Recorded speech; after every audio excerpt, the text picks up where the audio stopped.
All right, gang. The attendance tonight was 18,287. The gate was 11.5 million. UFC now holds the number 1, 2, and 3 highest gate record of all time at the Kaseya Center.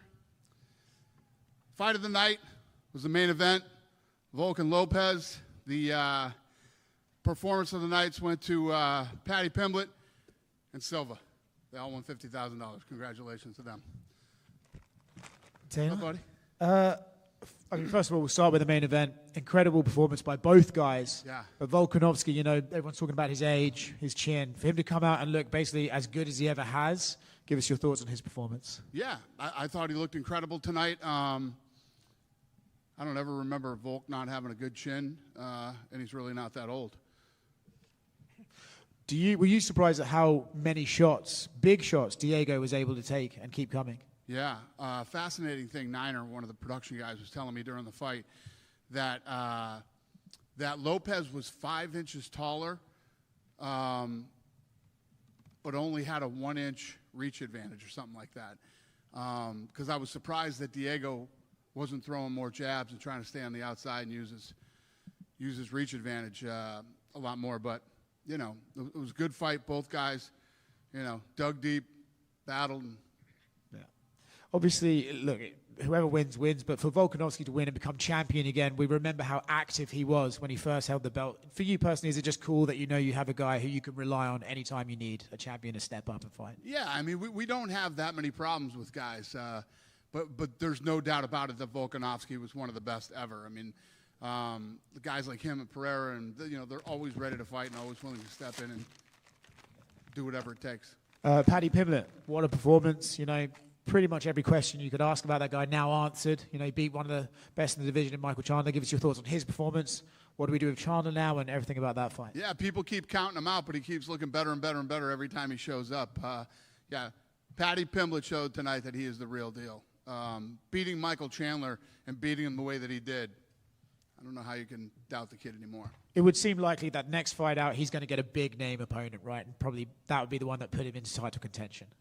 Well, tonight was a pretty big name opponent too. But yeah, he's in that spot now where he's going to be fighting top guys. Yeah. I wanted to ask you one more question outside of tonight. It seems like the GFL is maybe dead on arrival. They were unable to put on their first events.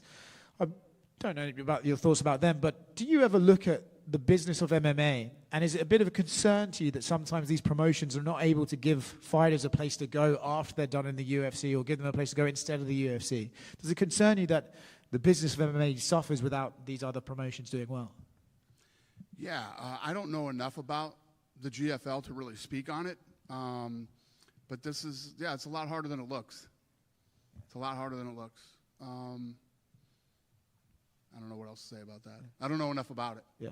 So do you, when these new promotions pop up, say they're changing the game, say they're going to do all this new stuff and pay the fighters more and all that, we saw it with Triller, we now see it with GFL, it seems to happen fairly regularly. Do you just not even pay any attention to it at this point? None. That's why I don't know a lot about it.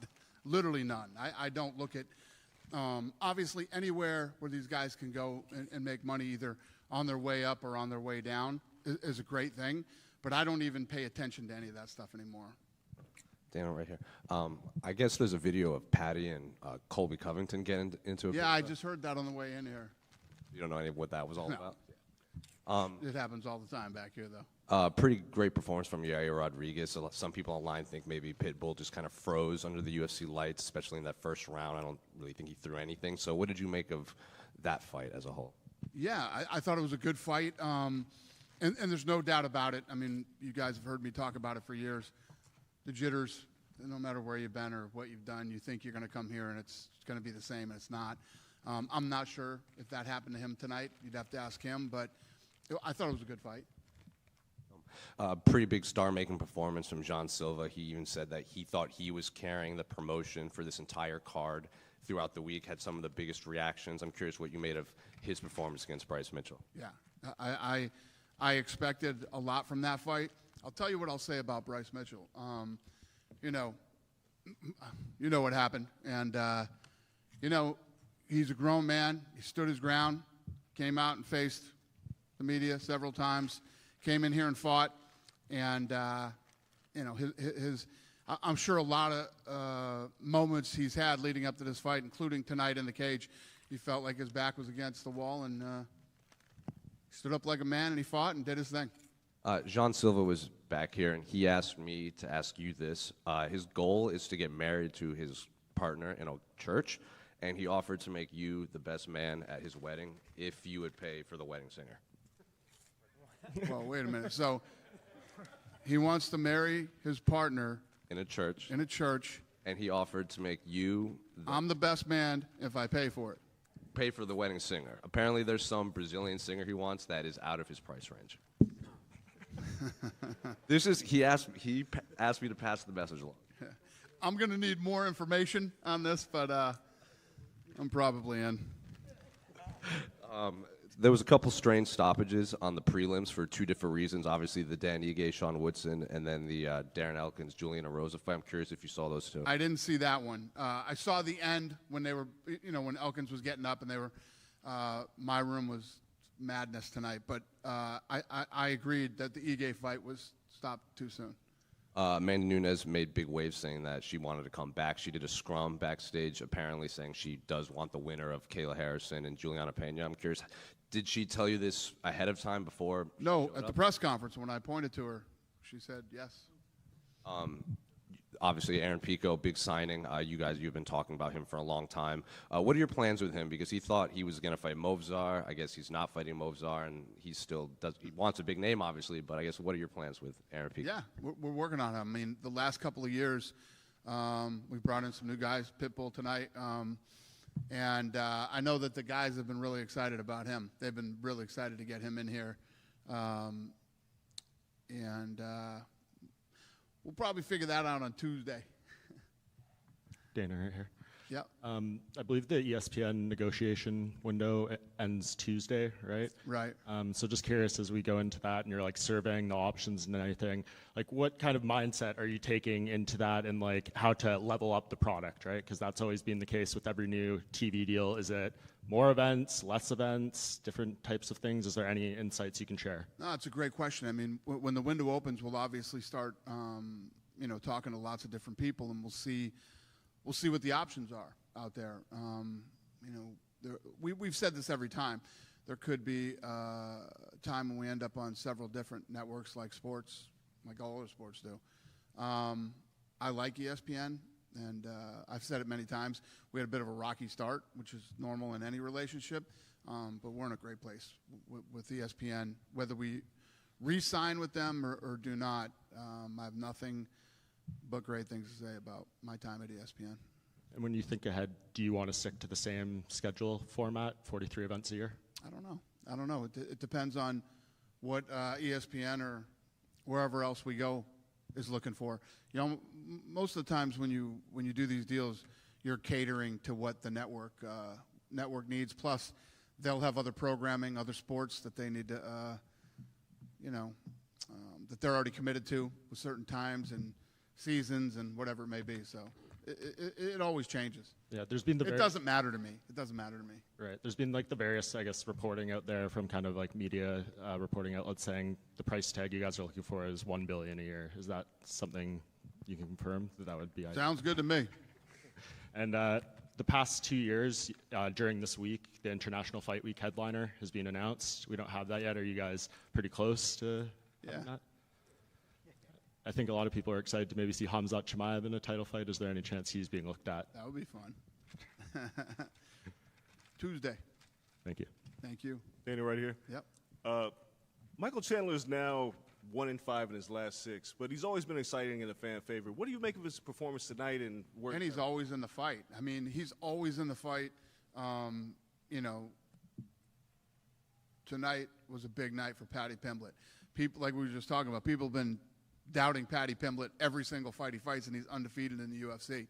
But Chandler's like our Arturo Gatti, man. Every time that guy goes in, you know you're in for a good fight. You know it's going to be a war, and you don't know whether he's going to win or lose. Can you speak to the depth of the featherweight division? John Silva, we talked about his performance. He's not even ranked right now. We have Volk, we have Lopes, we have Yair. Like, this is a very stacked division. Can you Well, remember Silva time will we- be he'll be ranked after tonight. Definitely. Is this deeper than it's possibly ever been? Yeah, I just feel like it all keeps getting better and better. Yeah. Earlier this week, there was a news story that broke about the Ali Act potentially being amended by UFC TKO with a memo being sent in. Speculation ran wild as to what that can be. Can you talk to that a little bit? I'd rather not. Thanks for asking, though. Last question. Yep. Do we have a date or a time period when TKO boxing will launch? Yeah, but we still got a lot of work to do. I haven't even come up with a name yet. It's not going to be TKO Boxing. That's just like a placeholder. I got to do that this week, too. I got a lot of work to do before I really start talking about that. Dana, to your right. Just to follow up on the broadcasting rights, there's been a lot of speculation. Do you foresee pay-per-view sticking around, or are you open to the idea of, maybe one of the platforms stepping up and saying, we'll broadcast them all and do in a way of pay-per-view? Yeah, it's like what I said to him. It's usually we do what the network, what works for the network. What do they want to do? Do they want to just put it on their air? Do they want to do pay-per-view? I don't know. Do they want to put it behind a paywall?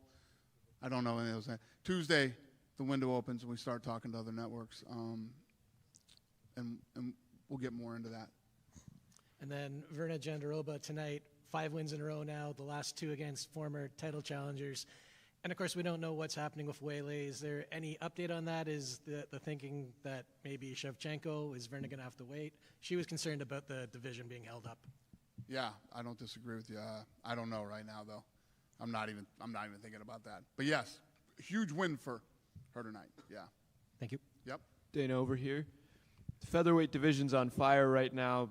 Obviously, has started by Jose Aldo. Conor McGregor's been here. Max Holloway. Now Volk just got his belt back. Who would you say is the featherweight GOAT? Shit, that's so tough. I don't know.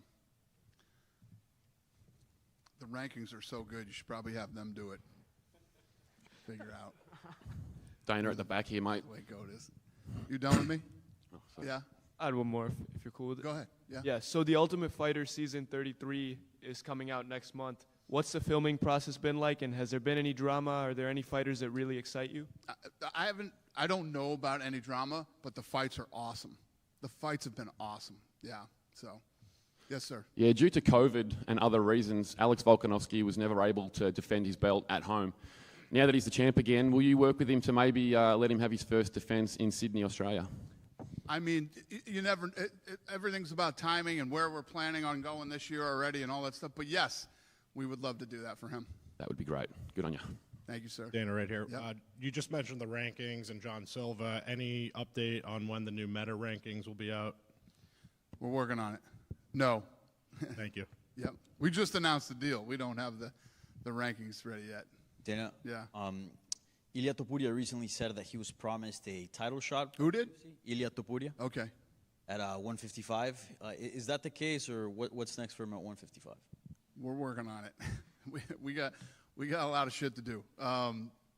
Yes, I mean, obviously, he's one of the biggest stars in the company. If we had something in planned, we would have announced that already. And is there any update on potentially taking the UFC to Spain? Obviously, you mentioned he's the... No, we're still working on that too. Also, the UFC announced the booking of Manuel Cap versus Brandon Royval. And a lot of people are thinking that maybe that opens the door for Brandon Moreno to fight Pantoja at UFC Guadalajara. Is that And you guys love to look deep into the future before... I have no... brother, we just finished this show tonight. I'm not even thinking about any of that stuff right now. Thank you. Thank you. Dana, over here. Yeah. Right over here. Yep. You blessed us with an amazing card in Miami. In the future, could we see Power Slap come to Miami as well? 100%, yeah. That's great. Sooner than later. Yeah? Yeah. All right. Hey, Dana. I have one more question. Yep. Oh, I'm sorry. How do you feel about the Miami crowd and energy tonight? Did you feel it met the UFC standard? Did what? I said, how do you feel about the Miami crowd and energy tonight? Incredible. And what was the rest of the question? Did it meet the UFC standard? Did it meet the UFC? Oh, standard? you shitting me? It was insane in here tonight. Yeah, it was incredible.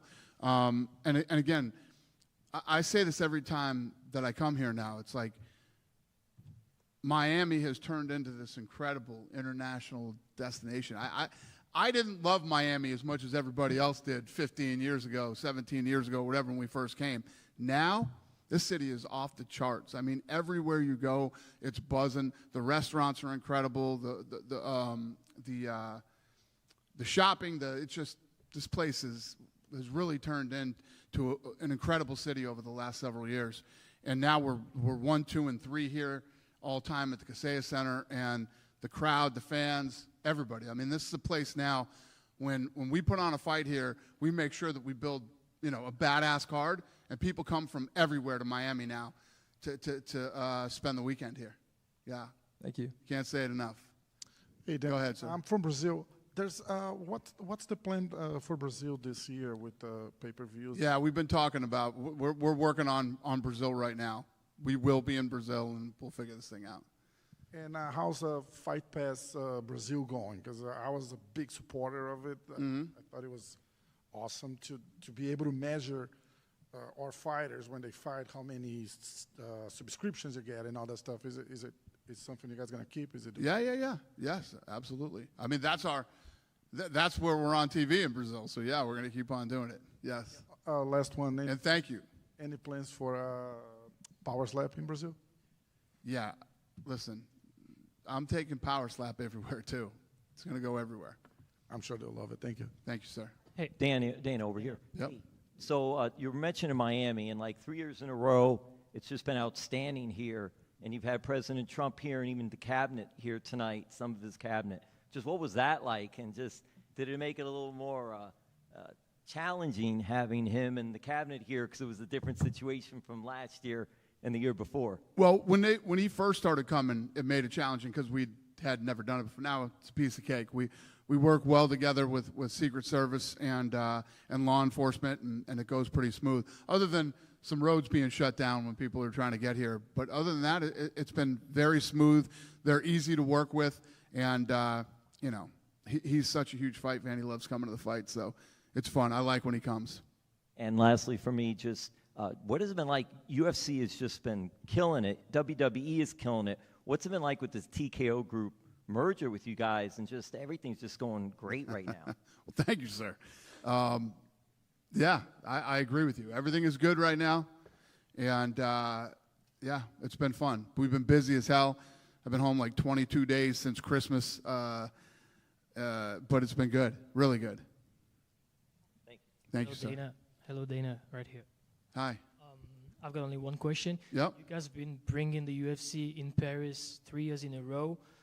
Every single time you came, the crowd went crazy, maybe as the best in the world. Is it still the plan to come in September as you used to? I think so. Yeah, you know what's crazy? I haven't been to Paris yet for a fight. I haven't made one of those fights, but he tells me it's amazing, and he's like, you have to come to the next Paris show. So the answer is yes, sir. We will be there this year. Thank you. All right. Anybody else? Yeah, Dana. With the fight night coming up in Azerbaijan in June, how are you handling some of the recent risks that are coming up there with some war threats with Armenia, and could this affect fighter safety and event logistics? I don't think so. Obviously, if there was anything that was incredibly dangerous, we wouldn't do it. But if that had to be rebooked, could we rebook it for Boston? I'm not even thinking about rebooking. Could we rebook it for Boston? Yeah, we're gonna be going to Baku. We're doing it, and yeah, hopefully we can get to Boston this year too. I'll be there for the playoffs.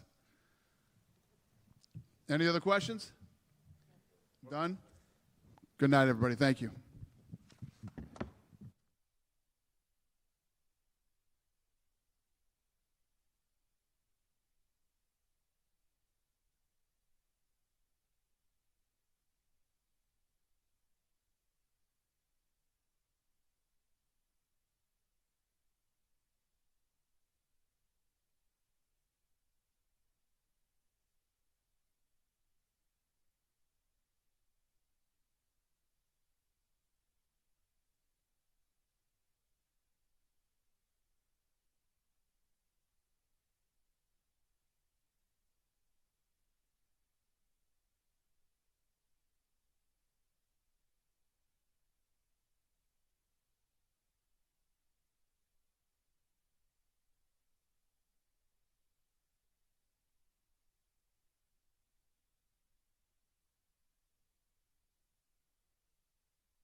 What's up, guys? Jair, over here on the front. First of all, nice suit. Thank you. Congratulations on the victory. I'm curious, did you see, is this fight play out the way you expected? Because I think even the broadcast team was a little caught off guard by how it seemed tentative that Pitbull was, and then he started to pick it up later. But it seems like maybe the bright lights got to him in the first round, and then in the later rounds he started to pick it up.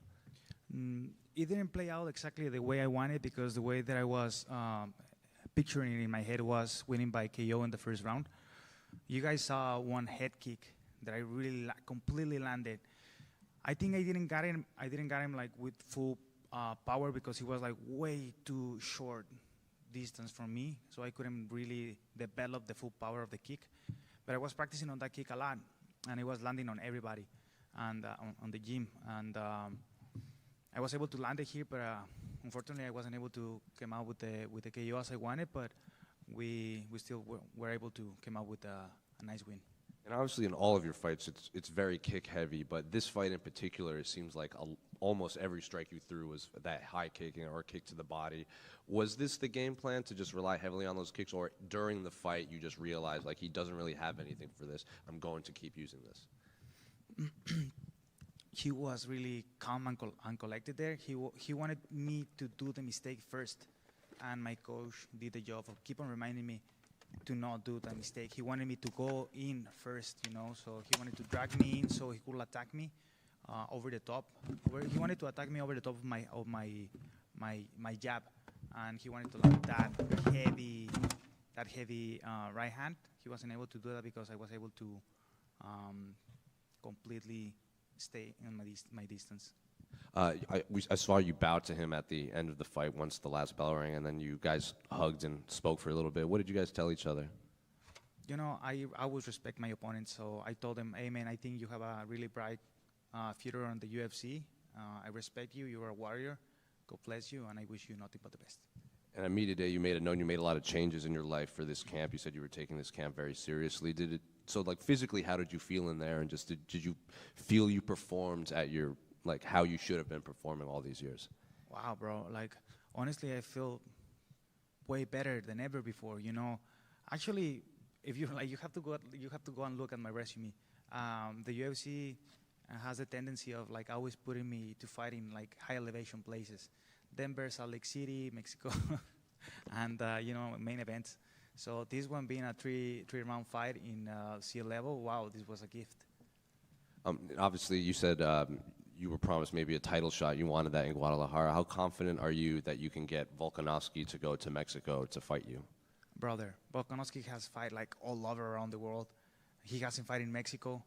Guadalajara is no super high elevation. I think it makes sense for the UFC to bring a huge event, numbered event in Guadalajara. And I think Volkanovski will be able to like run it back with me. I think he will be happy to do that. What did you make of the main event between Volkanovski and Diego?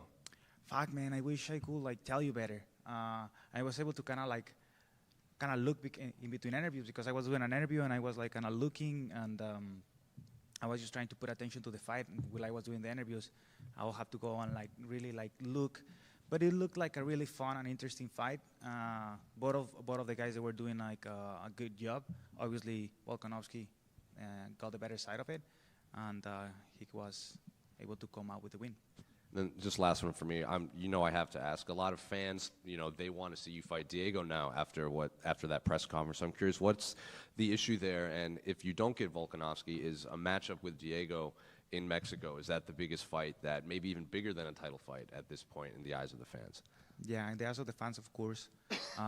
But if you ask me, if you're in my position right now, the beef can stay aside for now. And the only thing that I'm looking for right now is fighting for that belt.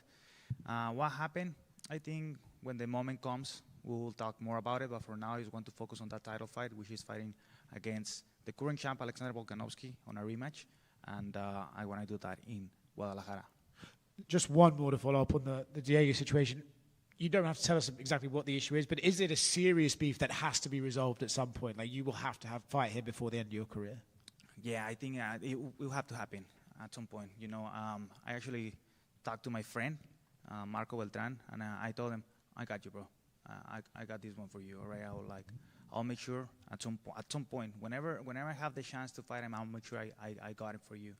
You know, I didn't want to do, as you guys seen, like we were able to like take pictures together. I was able to play it cool for as long as I could keep it cool, you know. But the guy was trying to be disrespectful in the press conference, you know, like trying to like, oh, how many losses does he have, you know, and like kind of like attacking me like that. I was like, you know what, that's it, you know, I'm not able to fucking take it anymore.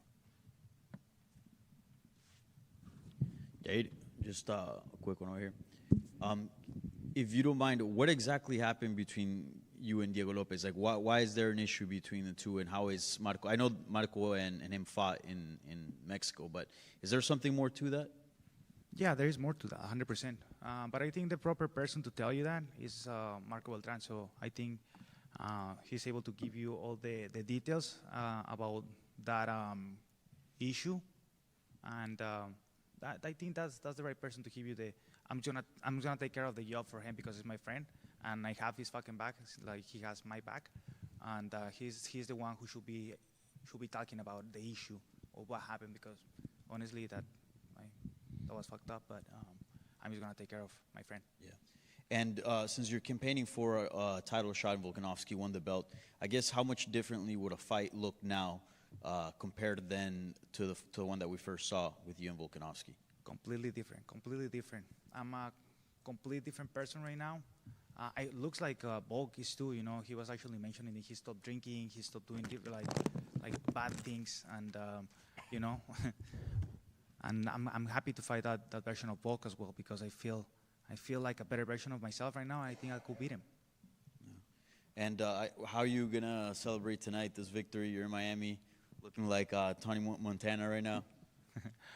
I just like literally want to go and hug my mom and my dad and my brother and sister and my family, my friends that are here. I'm not drinking no more, so probably go and eat like a couple of good pizzas, hug everybody, and you know, just enjoy that way. Thank you. Thank you. Hey, yeah, right here. In Brazil, many people feels like Diego it's more Mexican than Brazilian. Because he mostly speaks Spanish. He's been living in Mexico for a lot of years.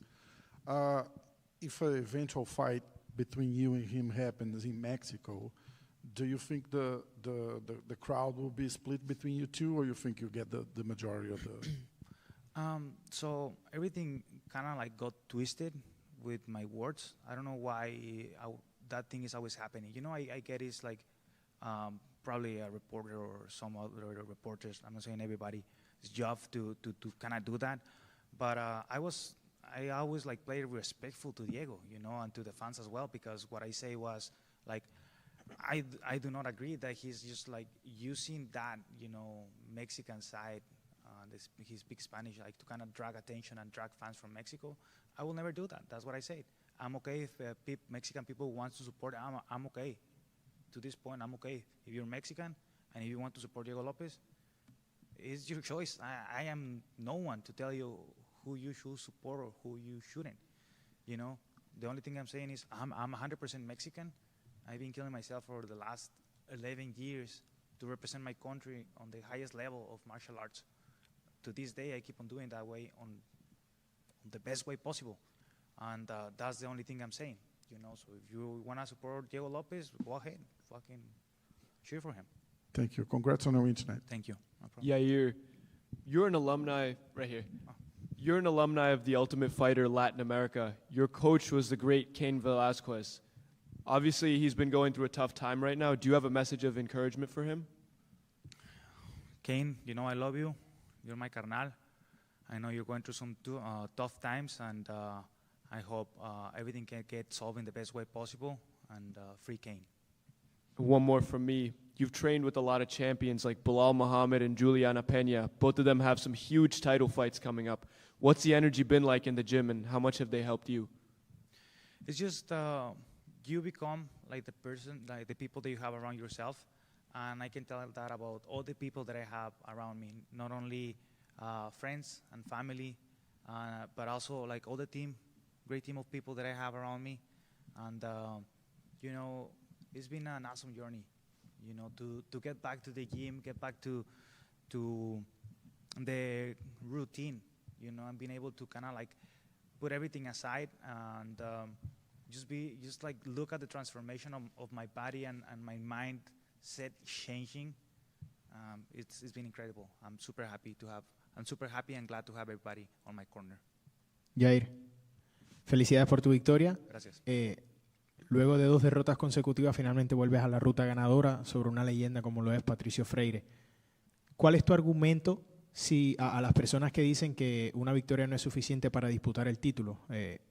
Otro nombre que suena es el de Movsar Evloev. Si tuvieras que hacer un argumento del por qué tú lo mereces más que él, ¿cuál sería? Mira, estamos peleando en la misma cartelera. Yo peleé con Volkanovski, sería una revancha. Volkanovski viene de perder 2 veces, yo también vengo a perder 2 veces.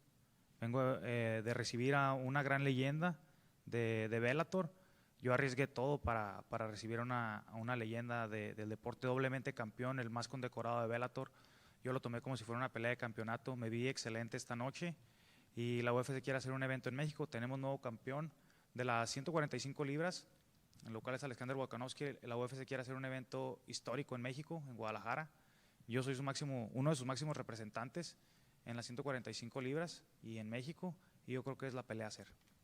Ahora te quiero preguntar, a nivel personal, Volkanovski acaba de recapturar el título, pero sabemos que en el pasado tuviste algunas diferencias con Ilia Topuria, que abandonó la división y dejó el título vacante.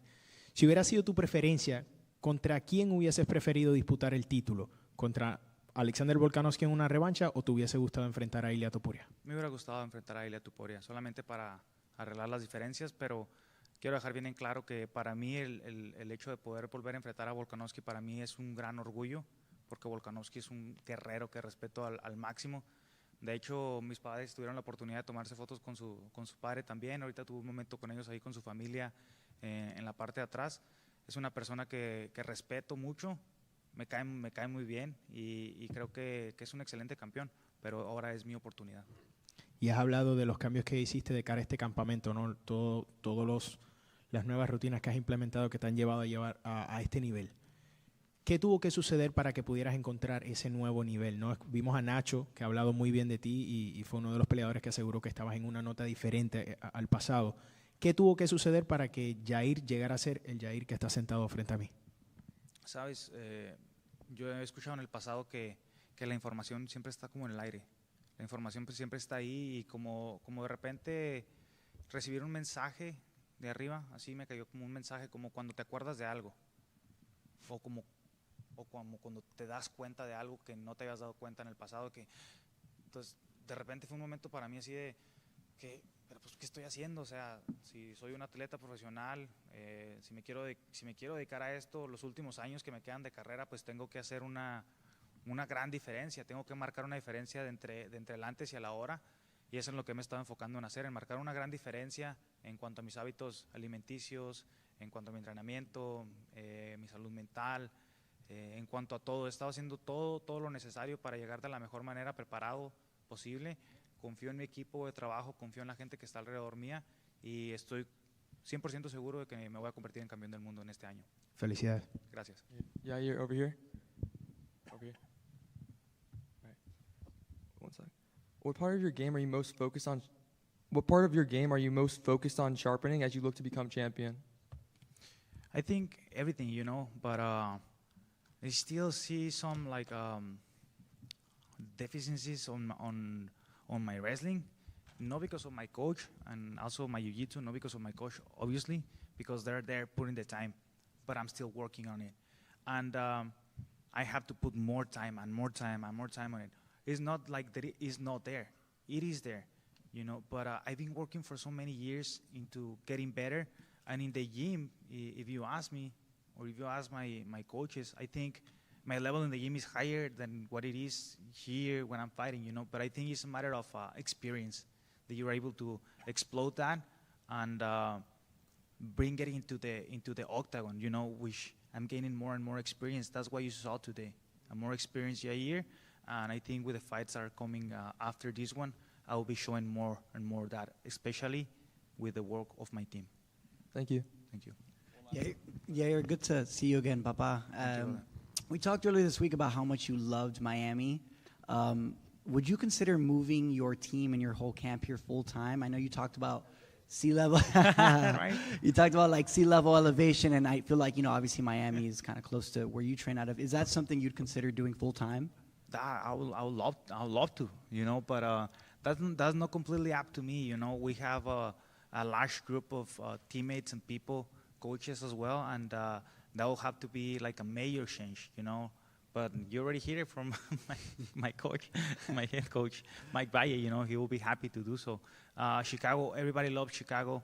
I love Chicago, you know. I have been training Chicago for however many years, but it's cold, bro. It gets really fucking cold, and obviously Miami has way better weather, and the Latino community here is awesome. Food's awesome, and it's beautiful, and you know, I'm actually staying here longer because I want to enjoy more of this beautiful city, and I'm happy to do that. Awesome, man. You look great. Love the suit. Thank you, brother. Thank you. Awesome. Thank you, guys. I appreciate you guys.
Paddy, I think, you know, look, there are people picking you to win this fight, but I don't know if anyone picked you to win it as decisively as you ended up doing so.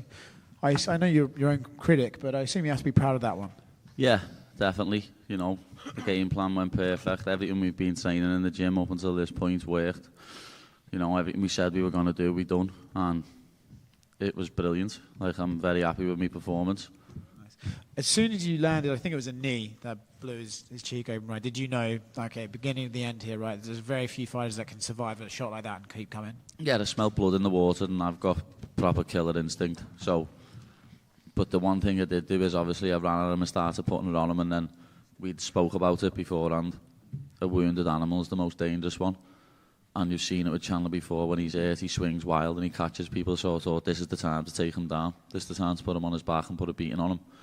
And obviously I went for the submission at first, but after watching Charles fighting for 5 rounds, that's why Charles never got the finish. He was hunting a submission.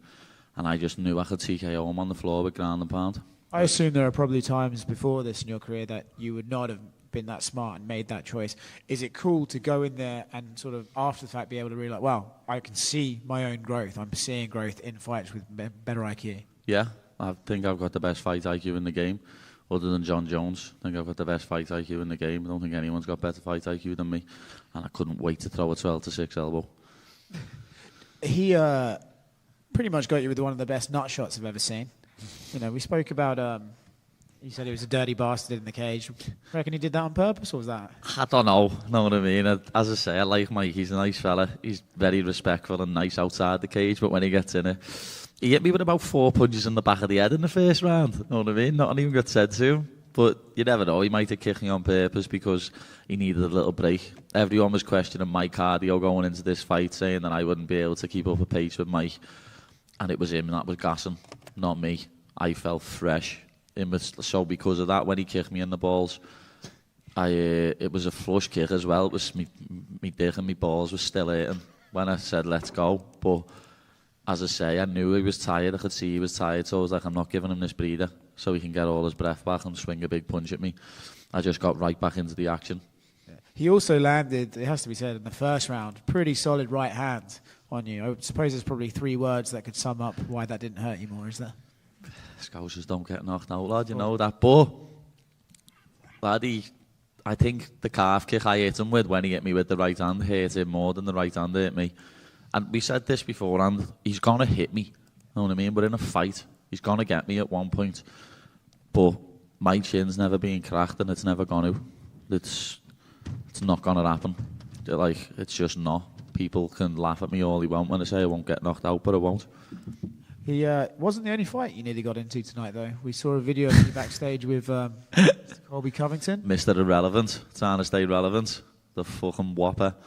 Yeah, what was that about? Just come over, start and chat shit, didn't he, lad? Because he seen there was a camera. Come over and started to say, oh, you fight scrubs. Like, lad, he said something about Chandler being 2-4 or something. Isn't he 2-4 in his last 6? Something like that. He's an absolute bum, lad. He's nearly 40. He's trying to stay relevant by jumping on me while if there's a camera there. Well, not jumping on me, just talking shit. I seen him a power slap the other week and walked past him, staring at him, and he just looked at the floor like the little pussy boy he is. When there's a camera there, he tries to say something. But he got terrored, know what I mean? We all absolutely terrorised him. Got told to leg it. Tried to keep shouting. Got told to button his shirt up the fucking wall. Paddy Ray. You know, when Michael, his stance is so heavy on his feet because he likes to explode in that straight line, and you seem to really compromise him early in that first round with those leg kicks. So you said, you know, Charles put the game plan out there, basically the perfect game plan. So was that the game plan to just kind of kick his legs out from under him and tire him out? It was part of the game plan, yeah, but at the same time we said don't want to kick too much because of what happened in the first round when I kicked him and he hit me with the right hand. So that's why I was pumping my jab out loads, using my jab, trying to use a lot of feints to get inside and catch him. Like, he didn't really get near me at all on the feet. Everyone was saying I'm going to get knocked out on the feet, and he nearly got knocked out on the feet, know what I mean? So, yeah, I'm very happy with the performance. I've done so many things in that fight, what we worked on in fight camp, and like stuff that I've done with Paul, Ellis, Adam, and my boxing coach Chris, all that sort of stuff. All the cardio work that I've done with my S&C coach Paul Reed come into play, because as I was saying before, I didn't feel tired one bit there, and Chandler was blowing out of his ass. So, like, I don't think I would have put on a much better performance, to be honest. Dana was here, and we asked him, you know, does Paddy get one more fight and then he's a title contender? And Dana said, well, this was a big win, so he could be a title contender right now. You named a few guys that you would want to fight. You also said you wouldn't mind fighting Charles Oliveira in Abu Dhabi. So is that the plan? One more fight, title shot for you? I hope so. You know what I mean? I do. I want to be a world champion. I've always said that I am going to be a world champion. And beating a former champion like Charles Oliveira, who had 2 title defences, he gets called the best submission artist the UFC's ever seen. So I'd love to go up against that, because I think I've got better submissions than Charles Oliveira. Last one for me. 1 year from now, do you think you have the UFC title? I fucking hope so. 2026, lad. I want that belt wrapped around my waist.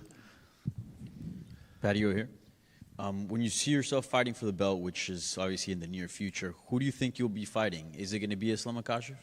I don't know. That's what I mean. I've seen stuff where Islam saying he might retire after a little defence or two, or if JDM beats Bilal, he'll move up and fight for the welterweight belt. So I have no idea.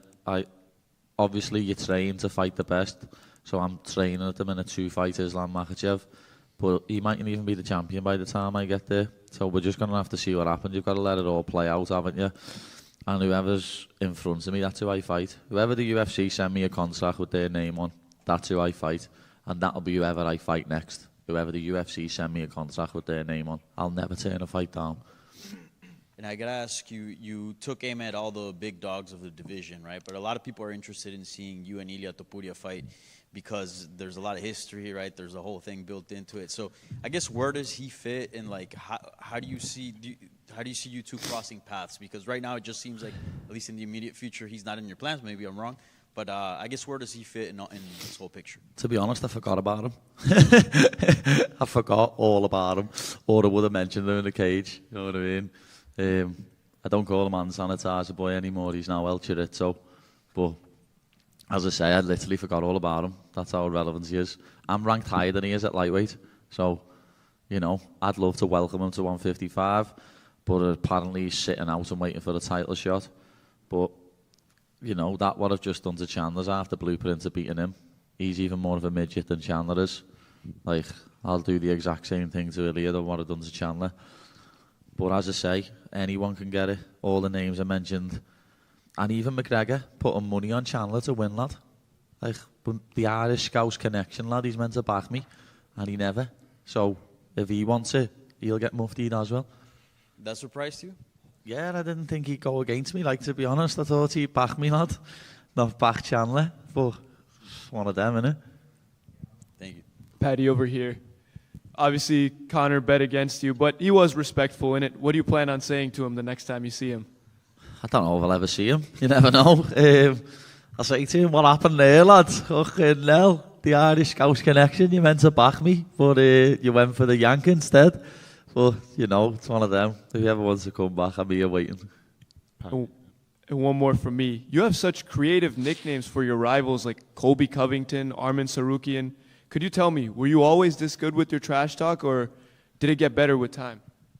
I went to an all-boys school in Liverpool, lad. So you had to keep up with it, lad, or you were getting tethered yourself. So I'm used to it, know what I mean? Me and my mates are still a petty little firm and give each other shit every day in WhatsApp groups, lad. So without the lads, I probably wouldn't have as many good shouts as I have. Paddy right here. Congrats on the win. You know, you always say that when you win, they move the goalposts, but given how dominant this performance was and how thoroughly you beat Chandler, and like you said, in the cardio, physically, everywhere, do you think this is the performance that's going to silence some of those critics? Probably not, lad. You know what I mean? Every fight I have, the goalposts get moved. It's one of them. I'm used to it. I said it before the fight. Once I beat him, people will be like, oh, he was 2-4 in the UFC, he's washed, he's 38. So they'll probably say the same, but I don't give a flying fuck. I'm going to be ranked 7 on Monday, so suck a dick. And then, you know, the cardio stood out. Is Fat Paddy gone for good? I'd rather be fat and happy than ripped all the time like Michael Chandler, like, you know what I mean? Well, it didn't pay off dividends for him there. Respect to Mike and that for staying in shape all year round, but I'd rather be chubby for a few months, lad, and then not get my head punched in than be ripped all year round. I guess going off that, Paddy, I know like you got the twins and stuff, and I'm sure after a long camp you want to relax. But given all these possible big fights, do you need to keep yourself ready in case like a big time offer comes through, or are you pushing that timeline till October as you had mentioned previously? Yeah, no, it's my baby's birthday. The twins' birthday's on Thursday. I'm going on holiday on Friday to celebrate. So yeah, I'm not fighting in the next couple of months. I'll still be training every day like I always do. Even when I get fat, I train every day. You know what I mean? That's why I get so much better in these little times off what I have. That's why I've looked so much better since the Bobby Green fight, so much better since the Tony Ferguson fight, because I'm never out the gym. You know what I mean? Whether I put a couple of pounds on, I'm still never out the gym. People underestimate me for that reason. They think, oh, he gets fat so he doesn't train.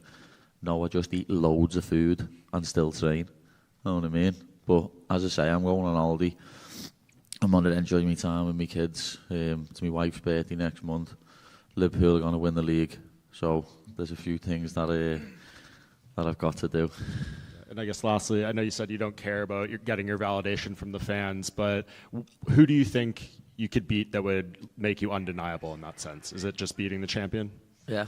I think people will move the goalpost with me up until I have that lightweight title wrapped around my waist. You know, if I go in and beat Charles, it'll be like, oh, Charles old. You know what I mean? He's got so many losses. It's just one of them. Like, anyone. Put anyone in front of me and I'll smash your face in. Hey, Paddy, I asked you on Wednesday at the media day about Patricio showing you something. Did you ever end up using that on the fight? Yeah, I tried it. You know what I mean? It's weird, Chandler. But the thing was, he couldn't get near me to do what he done to Patricio, where him and Patricio were similar sizes. He couldn't really get near me to do it. But I think I did land one right hand over the top. You know where he goes like jab the body? It was the right hand over the top and bringing it down.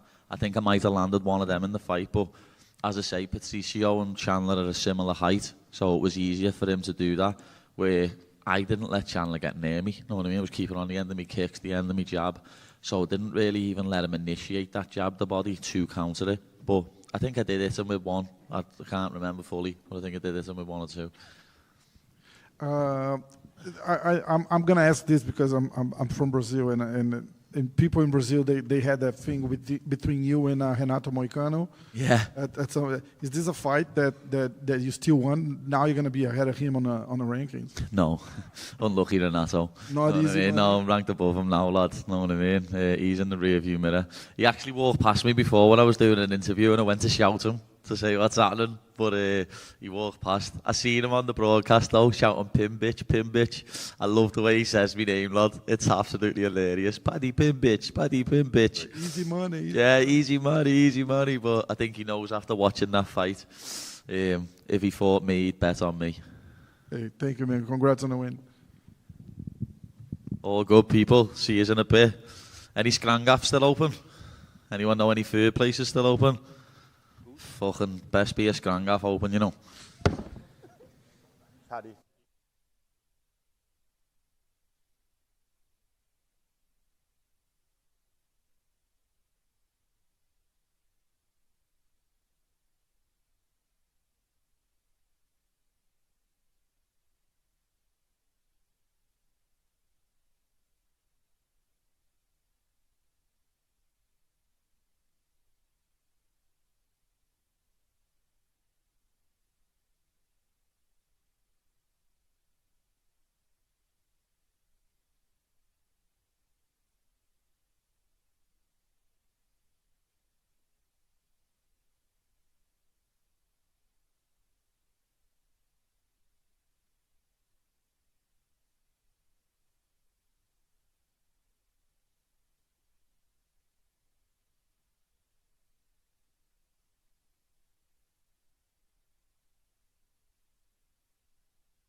Hey, yeah.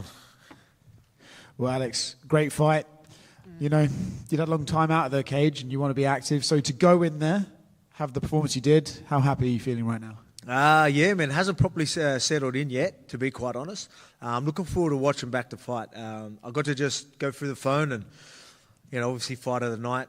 Everyone's pretty impressed with it. So like I felt like I could have done more out there. So I'm always my hardest critic, but everyone seems to be pretty happy. So I'll watch back and properly soak it up. But it's pretty cool, man. You know, to come back and yeah, it's pretty crazy, really. So it just hasn't properly set in yet. You know, having been out of the cage for a little bit of time, not even that long, but to be out for a long time for you, you know, what's the emotions going back in there, right? Coming off 2 losses, you know, you're going in there, there's all these questions about you. As you're making the walk into the cage, is there even a doubt or confidence, or are you going in there being like, oh, no, it's time to remind myself? Do you take a few minutes to get ready? What's going through your mind in there? Yeah, no, look, just got a job to do. You know, even though I'm coming off the 2 losses, I didn't really care about that, going over there and just remembering what we want to do, you know, what he's going to want to do, and just stick to it. Just remember a couple of the things that we worked on. That was going through my head. You know, while I was in there, I felt like he was there to be hit. Like, you know, I mean, I could have done a lot more. I could have done more, but I just wouldn't pull the trigger as much as I'd like, even though there was shots where I could just, you know, stick out a jab and it was right there.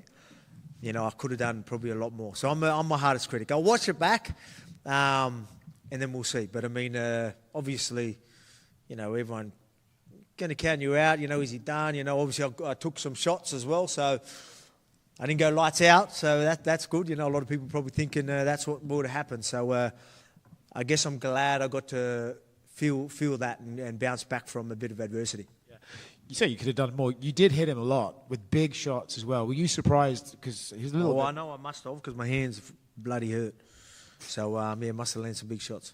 Were you surprised he was able to take some of those? Yeah, I mean, even that first round, had the ground and pound, I was like, oh, no, man, this is where I can get the finish. But he did a great job to stop the takedowns in the later rounds.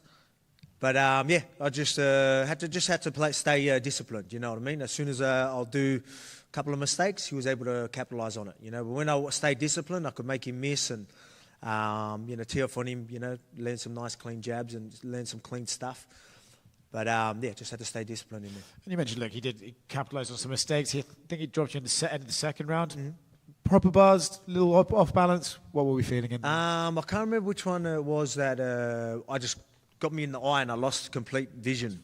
That was fourth, the one. Yeah, I couldn't see nothing. So that was a fourth. The other one, yeah, went down.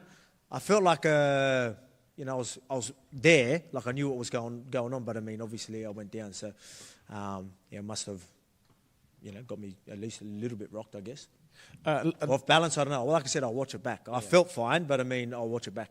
And then last, you know, you've obviously, we spoke about it before the fight, and I'm sure it's going to keep coming up, but you've achieved so much. You've beaten so many legends of the sport already. But to become a 2-time undisputed featherweight champion, you said this would be the biggest achievement of your career. Now you sit up there, you said it hasn't soaked in, but to actually sit there and be like, wow, you know, I am champion of the world again. How do you feel?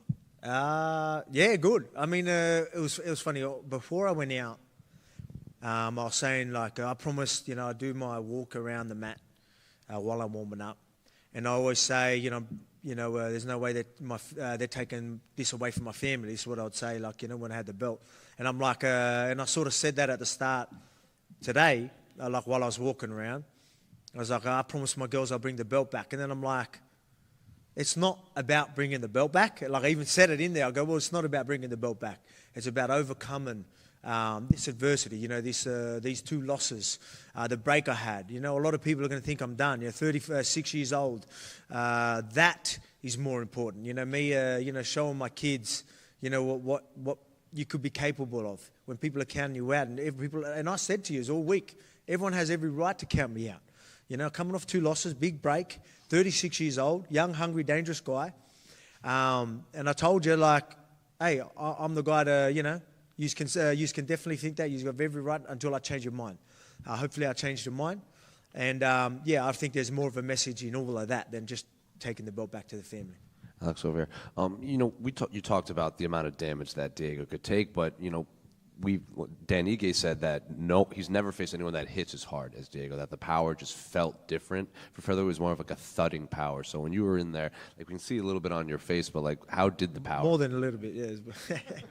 I guess so. I mean, he puts it all in, right? He really commits to his shots. That's why, you can land on him too. You can capitalize on that. But if he lands on you, he's, you know what I mean? When someone holds a pad and be like, yeah, just give it a crack. Like he's doing that every time he's swinging. So it's going to hurt, right? He's going to have some weight behind it. But he done, I got a few stitches, a couple of stitches here, like in my mouth. So he's done a great job. But at the same time, he's got a freaking hard head. My hands, especially in that first round, like some of the ground and pound, I'm like, man, I can finish this fight. But took it well. Hurt my hand straight away. There were a couple other featherweight fights on this card. Yair got the big win over Pitbull. John Silva had one of the better performances of his career. I'm curious, did you get to watch those, and what did you make of your fellow featherweights? I got to watch them. I'm always watching. Backstage, getting to watch the fights. Yair looked great. As I was saying that, I'm like, people's talking about $1 million fight and all this stuff. I'm like, man, just you got a tough guy ahead of you, man. Just focus on that. You get a good performance, all right, you might get the shot. With Yair, I hear that he was saying get the title shot. Look, he's a good dude. I like him a lot. If the UFC want to give it to him, I ain't gonna stop. I ain't gonna stop that for him. But I'll be honest. I did before that fight. I didn't think if he won, he would be getting a shot. Like I'll be honest, that didn't come to my mind. But now that he's calling, like I'm not going to be the one to say no. But I'm going to leave everything to the UFC. Obviously, you've got guys like Mosva, who's undefeated. I'd love to take that 0. You know what I mean? Like we've got to see what the UFC say. I heard, I've seen him trying to get other fights. I don't know, is that right? Like there was rumors that he was going to fight Pico. But I even seen him tweeting that he wants to fight someone in May and doing all this sort of stuff. So maybe he's had the chats and they want him to have one more fight. I don't know. So I don't know that situation, but I'll see how things are. I'd love to say, I told you I want to get straight back in there. I still do.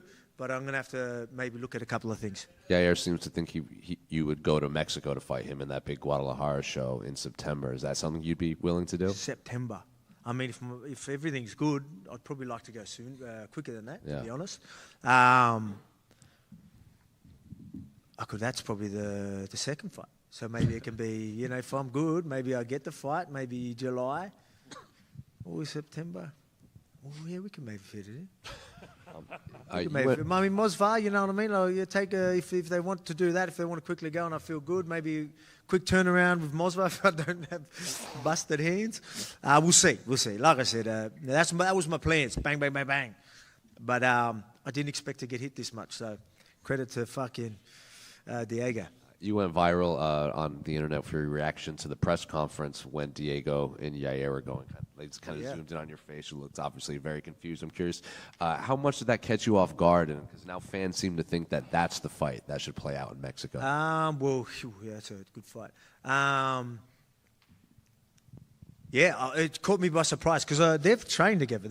I don't know if he was helping Yair in the fight for me. He was in camp. They were in each other's camp. So, and then you've seen some of the footage. Someone beat somebody up with 10 guys or something like that. So there's a bit of history there. So that caught me by surprise. At the start, I'm like, didn't really think too much of it and just chilling, laughing because they were pretty far apart. Then their second altercation or their second argument, they were like right there. And I'm like, I need a fight this weekend, you know what I mean? I need someone in front of me so I can win that belt and bring it home. So I started making sure I might have to go and stop this fight, you know what I mean? Because they started getting close and they were both, look pretty heated. So, I don't really know what was going on there. Alex, right here. I know it's been talked about many times over the years, like the featherweight GOAT discussion and where you fit in. I know you've kind of always deferred it to other people to talk about that, but with this win tonight, you now trailed Jose Aldo by just one title fight victory, and for so long that record felt unattainable, right? If you can have the second title reign, get a defense, something he did not do you think that closes the discussion? Again, that's not up to me. I'll just keep doing what I'm doing. I got this new title reign, and put it this way, I'll just make it hard for people to not choose me, I guess. You know what I mean? But so I'll just. It's not me. I'm not going to call for anything. Aldo is an absolute legend. He's done great things. I know I've done great things. I've fought absolute legends. The resume I have is pretty impressive. Same as Aldo's. But I mean that he's obviously had so many defenses. I'd love to get that many. But yeah, having 3 wins over Max and all that is just bloody. That's what something that I'm like. Do I need so many defenses? I don't know, but I will get the defenses and then we'll see. But again, Aldo, I don't like talking about it because I've got so much respect for Aldo, and I say he's the GOAT because that's the respect I have, and I'll let other people choose who they think. Yeah, fair play. I guess going off that, wanting to be active and everything, we know what your mentality is, right? Is it going to be on the people around you to, I guess, make sure that you execute your career as wisely as possible going forward? Yeah. I mean, look, I'm not going to do anything too crazy. Obviously, the short notice, everyone's going to always get at me for that short notice. I'll do it again. You know what I mean? That's just how it is. A lot of people are going to, carry on, but that's who I am. This guy that challenges himself and, backs himself when, his back's against the wall and he's got, all the odds are stacked against him, I'm going to still try and give it a crack, you know what I mean? And that same guy with that same mindset and mentality turns up in the gym every single fucking day, you know what I mean? So if I'm not going to do that shit, I wouldn't be the champion I am. So I'm okay with that. A lot of people, there's no knock at all on my team for letting me do that. It was my decision. They backed me. And let me do it because they know who I am and what I'm capable of. It didn't turn out, but like I said, that's just, I can be stubborn. Yeah, and just lastly, how much did you miss having that title sitting in front of you? Does it feel right now? I mean, to be honest, it's not about the title. It's not really about the belt. But winning, staying on top, being successful, you know what I mean? Showing this represents a lot more. I'm in the gym busting my ass every day. You're sacrificing so much. What am I doing it for? Obviously, to be the best. This represents that, which is great. But yeah, that just represents everything I've worked hard for, if that sort of makes sense. So I don't look at it as oh yeah, the belt, wow. I mean, it's just going to sit in the closet like the other one, you know what I mean? But what it represents and what I've done is that's special. That's more special to me. What me taking this back to my family, friends. That's what maybe that's why it hasn't properly settled in, because I want to soak it up with my family and friends and everybody back home, because that means more to me. Because when I see all that, that's what really hits for me. This wrapped around me, I don't really give a fuck, to be honest. But I mean, when it's so much more than that. Volko here. I know you're willing to fight anybody, but ideally, what do you want? Is there a month that you'd like to return, and against who? Who do you think makes most sense? In a month? Yeah, I like where your head's at. I mean, I don't think I'm even allowed. I think I've got a bit of suspension now. But like I said, I've got to look at a few things, but I'll get x-rays. I'll have a look straight away. If everything's all good, cuts will heal pretty quick. Give me a couple of weeks and I'll be back at it. I'll still be doing stuff even when I get back home. Like I said, I'm a professional. I'm disciplined. I'll keep working. I'll talk to the UFC and we'll see what happens. And in terms of what's left of your career, is there things that you want to achieve, a certain number of title fights, defending again in your home country? Is there certain things that you have in your bucket list that you'd like to knock off before? I've just thought of the new title reign. So I know there was definitely a few title fight wins there. That's what I've always pictured. So there's I've still got a few more left in me. And going into this fight, I don't know if you let your mind go there, but if things didn't go your way, were you ready to walk away, or what would have happened? Did you ever let your mind wander as to what would have been next for you? I guess I just didn't think of it like that. I guess I was just going to wait. If that was to happen, I would have seen where my head was at then. I was just always focusing on this new title reign. Alex. And I got that. Alex, over here. Your good buddy Israel Adesanya, he won his second title in Miami. Did he give you any advice before this fight? No, we didn't chat. He told me, look, man, we get each other. You know what I mean? He knows I'm busting my ass. He knows I'm putting the work in. He knows I'm gonna turn up. He was just like, you're going to enjoy it, you know. He's more like, you enjoy it and you enjoy the after party too, you know. But yeah, more like that. It was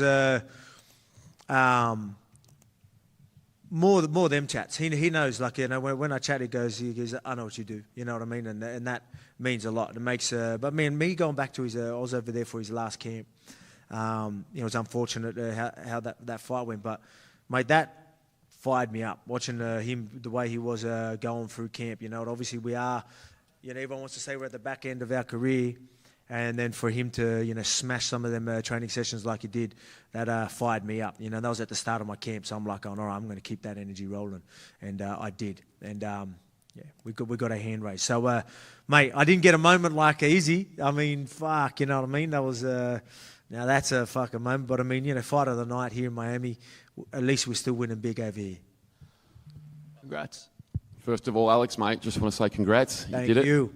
During the week, you mentioned that you've been so focused on your own journey on this comeback that you might not have fully grasped just how much it meant to other people. Mhm. Just on behalf of myself and all the Aussies back home, mate, we are crying tears of joy today. So, yeah, I just want to say thank you, mate. It means a lot. That's what it's all about to me, and I think that's what I just don't think it's really reality's hit too much.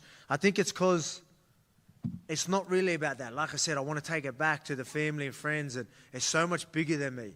It wasn't just me going, like, yeah, we talk about the adversity, me having the break, but I'm representing a lot of people that can struggle and can bounce back. You know, a lot of people count them back. Not only counting them out, they are, or you know, could you say down and out? I wouldn't say down and out, but they are like, you know, you just had every right to think that I'm going to lose and I'm not coming back and I'm done. You know what I mean? There's going to be a lot of people in their lives that are down there, but through hard work and real commitment and doing what you're doing, you can still get there. And I think that means a lot more. There's a lot of kids and the younger generation that are probably watching this and they're going to be inspired by this. So that hits me a lot more than just bringing that belt back. But at least this represents a lot, and I get to take it back to Australia, which means a lot to me. Thanks, everybody. Thank you. Appreciate it. Thank you, man.